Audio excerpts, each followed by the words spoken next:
at the start line, and we have, as you know, this is a race that is international, and of course we have a team here from Russia, and we're very excited to see them today. So if you don't mind, if you'll tell me a little bit about the team and their name and the type of rover that they're in. Yeah, my name is Evgeny. I came from Russia, and I'm like an advisor for this team, Team Russia. This Arseny came from Moscow, Vika came also from Moscow. They studied there, and yes, we built this rover. So they built this rover, and as you can see here, I mean, the tires are quite impressive. They've got a great color scheme here. It's blue and yellow, and so I'm sure that blue and yellow has some meaning to them, or maybe it doesn't, but I think they look really good in this particular rover. So tell us a little bit about the tires. Yeah, the tires, as in the last year, we also had pipes. We just cut them in parts and tightened them with a rope around the rim. And as new things, we have a new telemetry box which can monitor and record everything. Wonderful. So just as any good strategist, engineer, anything that's out there that we do with studying, we have to make sure that we can look at the data afterwards and make sure that this is exactly the way it was supposed to go. So good luck to our team from Russia. They're going to be headed out pretty soon. Back to you guys. Thank you. All right, thanks a lot, Christina. So we're back again with our team, one of our teams from Birmingham Southern. It looks like they're just now trying to get over the Martian terrain out there.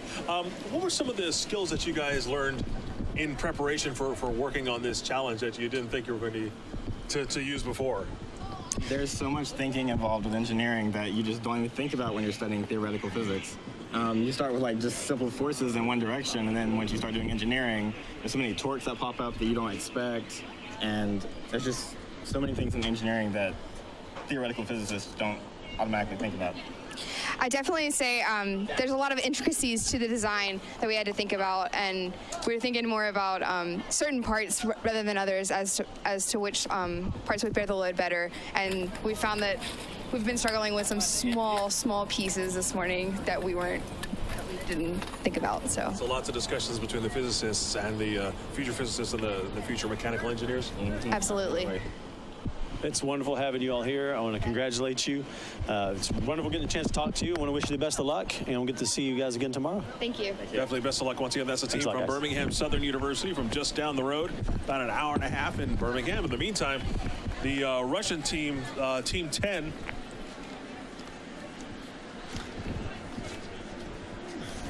the International Space Education Institute from Moscow Aviation University, Team Russia from Moscow. Yeah, I like the rover design, and Christine was talking about it. Noticed on the front frame that they had pictures of different international partners across the front frame, which is really great. I'm not quite sure this, obviously, international partnership. I know they selected certain teams for a reason. I get a chance to see it. Maybe it was all the EU countries. Maybe it was all the teams, all the countries that represent our partners on the International Space Station. Uh-oh, we may have... Yeah, they're getting them off the course right here. Yeah, the Russian team they were turned loose, obviously, for a reason, but man, they were hustling. Maybe they weren't expecting them to catch up to Birmingham Southern quite so quickly.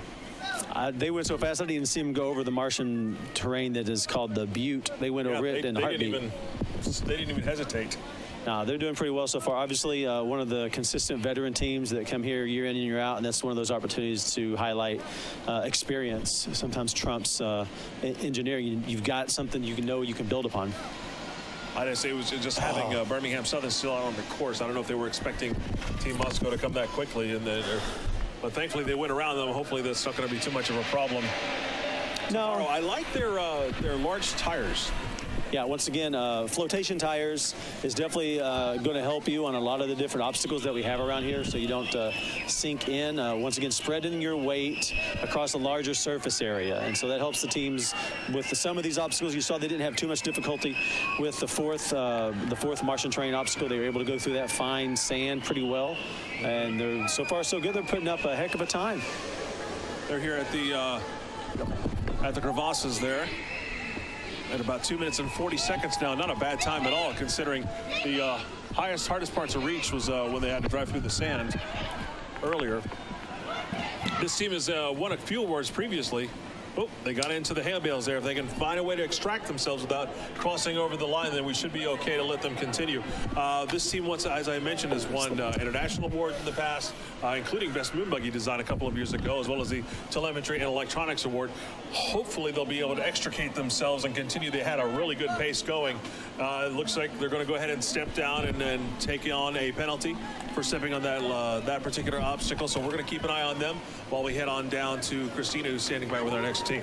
All right, I'm with University Gardens High School, and they are going to tell us a little bit about their rover, and they have coordinating helmets here, and they are actually a team of 6, and so this team is very excited. They come all the way from Puerto Rico. So tell us a little bit about your rover. Well, our rover is 3 years old. It has been through a lot of modifications. This year we came for the first time with a full telemetry system, including GPS, radio, video, and full signal to the computers. We are full monitor from the computer. Awesome. Sounds like this group is ready to rove all the way through this course. So good luck to you guys today. Thanks. Thank you, Christina. Yeah, looks like they've got their support team there waiting. We'll be talking to one of their team members in just a minute. In the meantime, once again, we're still watching Team Russia. Yeah, and they were putting in a blistering pace, actually lapping another team, NASCAR style. They put them down a lap. They didn't put them into the wall, though. Yeah, no, didn't put them in the wall. Did lap them, though, NASCAR style. And they had a little bit of trouble. Like, I think it was on the steep incline. They just kind of slipped off to the side a little bit and got caught in the bale of hay, excuse me. But they were able to back up and then push themselves through. And so now they're, I'll tell you, I really think the flotation design on those wide tires has helped them with, especially that obstacle course right there beside us, number 13. That's been a difficult challenge for all the teams all day today. Got right through that loose gravel. You saw a couple of our younger visitors here at the Space and Rocket Center today cheering them on.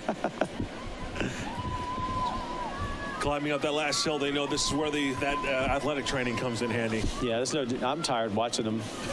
Two main places where I think it helps is one on that big hill over there and one coming up this last hill here. And team number 28 off and running, University Gardens High School from San Juan, Puerto Rico. And look at that. Wow, holy cow. That's a great slow motion video if you got a shot of that from the news truck as they blasted over top of that and got some air off that. Came a good 5-6 inches off the ground. This particular team has finished very well. Finished 4th place in 2012 and 6th in 2013. And there you can see them passing Team Russia's on the upper part of your screen there, trying to head back down towards the finish line. We're joined now by one of the members of University Gardens High School's team from San Juan, Puerto Rico. Can you tell us your name, please? Jose Struche. Jose? Yeah. Excellent. So, Jose, tell us a little bit about your buggy. Well, our buggy, we inherited from last year's team, and it made some major changes for this year, especially on the chain. It had some friction, a lot of friction, in fact, and we took from 5 friction points to at least 2 in one chain and 0 in the other. We have a new telemetry system, and it basically works as a drone. It's a drone system, and well, that basically helps us for tomorrow's race. We get some data in from the race today, and we can analyze it today and use it tomorrow. In what way? We can see what speed we were in, we have some recordings so we can see what we did wrong, and we can use that and learn from that and hopefully do better tomorrow. Oh, fantastic. So immediate return. Yeah, that's amazing. Chance to go back and analyze data, and that's one thing that NASA scientists are always interested in, gathering the data and then going back through and trying to figure out how to analyze it and apply it. And that's really impressive. So it's wonderful to hear how you guys will improve your team next year as we watch Team Russia finally get over that last obstacle. I'll tell you, they were putting up a blistering pace, and then we might have spoke too soon as they seem to have a little bit of issues there coming. And then, wow, another great air jump there. And so what is this your first year here involved with this? I'm a senior at University Gardens, but I'm a rookie at the team. I actually liked the experience a lot, just to be here, and was almost luck because last time we like the last hour, we found some sponsorship from Energizer, and they paid for our trip. So we're here thanks to them, and from all the support from school and our parents and all the people that have helped putting work into the boogie. So being a rookie this year, what are some of the things that you've learned that you think you're going to be able to use as you move on to your high school career? I learned a lot from electronics, a lot from mechanics. I'm going to study mechanical engineering, so